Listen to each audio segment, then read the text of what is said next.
Hi, this is Jay and welcome to my Crafty Corner. In this video, I'm going to walk through my printing process using Affinity. It is free through a Canva login and a great alternative to Photoshop. First, I'm going to bring in a photo that I want to print into Canva. I am using a previous template for off-the-page pages that I created in the last tech talk about Canva. So here I've just dragged and dropped a photo and I'm expanding it to the edges. If you drag and drop the photo a little, it will automatically expand. Next to flip on the edit toolbar is the crop tool. I use this to auto rotate the image, so basically to straighten it up. This one is fine, but you can manually use it as well in case your photo was at an angle. So now I'll just adjust the photo to where I want it on the page, and the next step to edit the photo itself.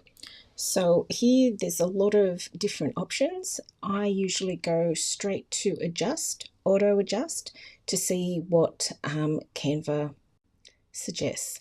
But it's a bit yellow for my liking, so I'm going to go down to filters to see what I can find.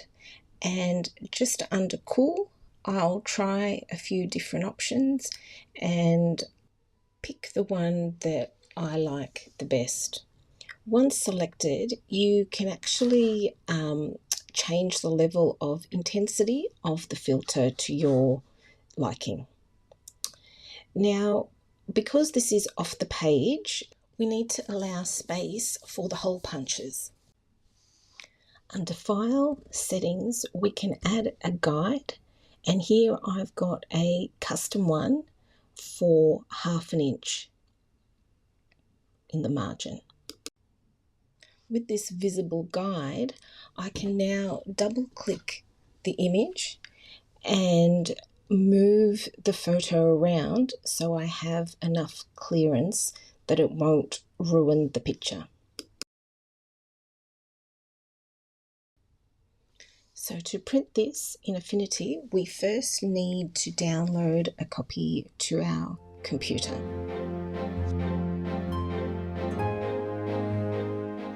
If you go to Affinity Studio, you can get your free copy of Affinity. You just need to sign up with your Canva account. When you launch Affinity, this is how it will look. At the top, you can see vector, pixel, and layout.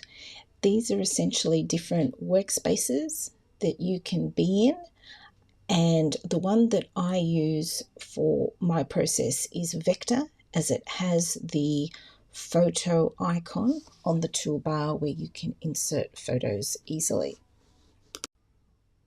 We need to create a new page to put the photos, so I've selected A4 and using the units inches, because that's how my photos are printed, like 6x4. I always use a transparent background and click Create Document. I highly recommend going File, View, Snapping and making sure Object Snapping is turned on. This helps to align your photos on the page. So next we will insert some photos, and we click the photo icon, select our photo, and then we will be prompted to place it on the page. Click anywhere. It will then import, and the main thing to check is the size. So down here I always check the width and height. If you adjust one, the other will update, as long as you've clicked the lock icon next to it. To maximise the A4 photo paper, I'm now bringing in some smaller photos. These are 2.5 by 2.5 inches, and you will see how the snapping works with the different coloured lines. So there's the red as well as green lines to help indicate if the photos line up with each other. So when cutting, it's easier.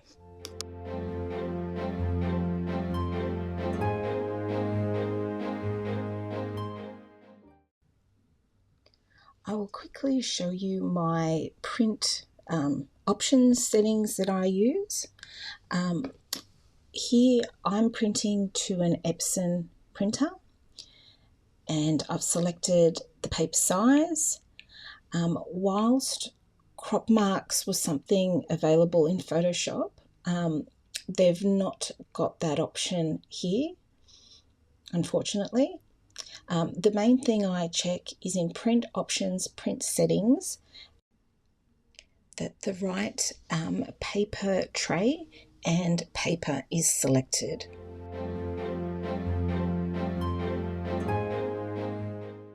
One last tip I want to share is that you can print a 6x8 photo on its side. You just need to bring it in, and at the top you will see a rotate button.